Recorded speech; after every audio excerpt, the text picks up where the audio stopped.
Hello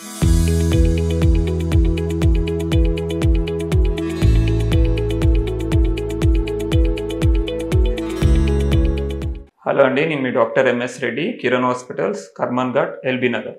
so ఇప్పుడు age గ్రూప్కి కనుక వస్తే మనం యూజువల్గా ఈ పైల్స్ అనేది చాలా మటుకు మనకు ఎల్డర్లీ అంటే more than 45, more than 50, greater than 40 years వాళ్ళకి చూసుకుంటుంటాం.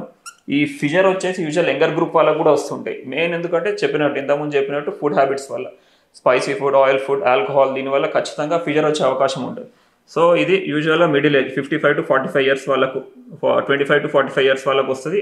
ప్లస్ ఇది డయాబెటీస్లో కూడా ఎక్కువ వచ్చే అవకాశం ఉంటుంది ఫిజర్ అనేది డయాబెటీస్ వాళ్ళకు. నెక్స్ట్ మనకు ఫిస్ట్లో కనుక తీసుకుంటే ఇది కూడా టిపికల్గా 25 ఇయర్స్ నుంచి 55 ఇయర్స్ వాళ్ళకు, అంటే మిడిల్ ఏజ్ నుంచి కొంచెం ఎల్డర్లీ వాళ్ళకు కూడా ఫిస్ట్లో వచ్చే అవకాశం ఎక్కువ ఉంటుంది. ఈ ఫిస్ట్లో వచ్చేసి మోర్ కన్సర్న్ విత్ హైజీన్, అంటే మనం లోకల్ హైజీన్ ఎట్లా ఉంది, మన మోషన్ పోయే ద్వారం నీట్గా ఉందా లేదా, ఎక్కువ మనకు స్వెట్ ఎక్కువ వస్తుంది, హెయిర్ ఎక్కువ ఉంది, ప్రాపర్గా అండర్ గార్మెంట్స్ యూజ్ చేయడం లేదు, ఎవ్రీడే క్లీన్గా పెట్టుకోవడం లేదు అనుకున్న వాళ్ళకి చాలామందికి ఫిస్ట్లో బ్యాక్టీరియల్ ఇన్ఫెక్షన్ వల్ల మనకు ఫిస్ట్లో వచ్చే అవకాశం ఉంటుంది. సో ఇంకొక లాస్ట్ పాయింట్, ట్రీట్మెంట్ దగ్గరికి కనుక వస్తే చాలామందికి అబౌట్ ఒక 70% వాళ్ళకు మనకు పైల్స్కి, అంటే ఒక 100లో ఒక 70 నుంచి 80% వాళ్ళకు మెడికల్ మేనేజ్మెంట్, డైటరీ చేంజెస్తో తీసుకోవచ్చు. అంటే సింపుల్గా medical advice, dietary medicines and diet తో మనకు ట్రీట్మెంట్ వస్తుంది. ఒకవేళ అప్పుడు కూడా తగ్గలేదంటే ఒక 20% వాళ్ళకు సర్జరీ అవసరం రావచ్చు. ఈ సర్జరీలో కూడా డిఫరెంట్ ప్రొసీజర్స్ ఉంటాయి.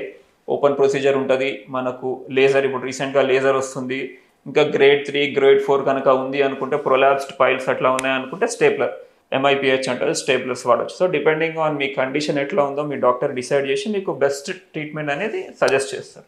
సో నెక్స్ట్ ఫిజర్ కనుక తీసుకుంటే ఇది కూడా సేమ్ మనకు పైల్స్ లాగానే, ఇది కూడా మెయిన్ మనకు డైటరీ చేంజెస్తో ట్రీట్మెంట్ చేసుకోవచ్చు. సో ప్రాపర్ డైట్ తీసుకోవడం వల్ల ఫిజర్ కూడా మ్యాక్సిమం తగ్గిపోతుంది. ఫ్యూచర్లో వచ్చే అవకాశం కూడా మనం డైట్ మెయింటైన్ చేస్తే చాలా తక్కువ ఉంటుంది. అదే నెక్స్ట్ ఫిస్ట్లో కనుక తీసుకుంటే, యూజువల్గా ఫిస్ట్లో మనకు ట్రీట్మెంట్ వచ్చేసి సర్జికల్ ఇంటర్వెన్షన్, అంటే ఆపరేషన్ అవసరం అనేది వస్తుంది అనమాట. మనకు మీరు మెడిసిన్స్ వేసుకున్న అప్పటికప్పుడు టెంపరీ ట్రీట్మెంట్ ఉంటుంది, కానీ చాలా మటుకు మళ్ళీ రికరెన్స్ అనేది వస్తుంది. సో ప్రాపర్ ఎవాల్యుయేట్ చేసుకొని మీకు హై ఫిస్ట్లో ఉందా, లో ఫిస్ట్లో ఉందా, సింపుల్ ఫిస్ట్లనా, కాంప్లెక్స్ ఫిస్ట్లనా డిసైడ్ చేసుకొని దాన్ని బట్టి మనం సర్జరీ కనుక అడ్వైజ్ చేసుకుంటే ఈ రికరెన్స్ రేట్ అనేది తగ్గే అవకాశం ఉంటుంది.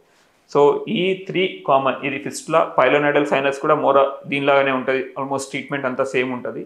ఈ 3 థింగ్స్ చాలా కామన్గా చూసే మన ఏనల్ కెనాల్, అంటే మోషన్ పోయే ద్వారం దగ్గర వచ్చే డిసీజెస్ ఇవన్నీ మనకు. సో ఇందులో మనకు ఏ డిసీజ్ ఉందో, మీ సిమ్టమ్స్ ఎట్లా ఉందో మీ దగ్గర ఉన్న డాక్టర్తో డిస్కస్ చేసుకొని మీకు అసలు యాక్చువల్గా ఏ ప్రాబ్లం ఉంది, వచ్చిన వాళ్ళందరూ ఏ ప్రాబ్లం ఉందో చాలామంది పైల్స్ అనుకుంటారు, కానీ పైల్స్ కాకుండా ఫిజర్ ఉండొచ్చు, ఫిస్ట్లో ఉండొచ్చు. సో మీకు ఏ ప్రాబ్లం ఉందో క్లియర్గా తెలుసుకుంటే దాని ప్రకారంగా మనకు ట్రీట్మెంట్ చేయడానికి వీలవుతుంది. సో ఈ టాపిక్ని మనం సమ్మరైజ్ చేసుకుంటే మెయిన్ వచ్చేసి గుర్తుపెట్టుకోవాల్సింది డైటరీ చేంజెస్. ఇది ఓన్లీ దీనికే కాదు, మన బాడీలో ఉన్న చాలా డిసీజెస్కి మనం ప్రాపర్ ఫైబర్ ఫుడ్ తీసుకోవడము, ప్రాపర్ ప్రోటీన్ ఫుడ్ తీసుకోవడము, వాటర్ కంటెంట్ ఎక్కువ తీసుకోవడము, ఫిజికల్ యాక్టివిటీ ఉండడము, సెడెంటరీ లైఫ్ అంటే ఒకటే దగ్గర ఉండి పని చేయకుండా, ఆఫీస్ టైంలో పొద్దున 9కి వెళ్తే ఆల్మోస్ట్ 6, 7 దాకా అక్కడే వర్క్ చేసుకుంటూ ఉంటాము, మళ్ళీ ఇంటికి రాగానే ఏదో ఒకటి ఆర్డర్ పెట్టుకుంటాము, తింటాము, ఎక్కువ ఫిజికల్ యాక్టివిటీ ఉండదు. సో దీనివల్ల డెఫినెట్గా ఈ డిసీజెస్ ఇవన్నీ ఏంటంటే లైఫ్ స్టైల్ డిసీజెస్, ఏదో మనం చేసుకుంటేనే మనకు చాలా మటుకు వస్తాయి మనకు. సో ఇవన్నీ మన చేతిలో కంట్రోల్ చేసుకుంటే డిసీజెస్. సో డెఫినెట్గా మనం కేర్ తీసుకుంటే వీటి గురించి ఆలోచించాల్సిన అవసరం కూడా ఉంటుంది మనకు. సో ఇది diet changes, life style changes, physical activity, so ఇవి కనుక తీసుకుంటే మనకు ఈ డిసీజెస్ నుంచి చాలా మటుకు మనకు రిలీఫ్ కావచ్చు, డిసీజెస్ మన దగ్గరికి రాకుండా కూడా చూసుకోవచ్చు.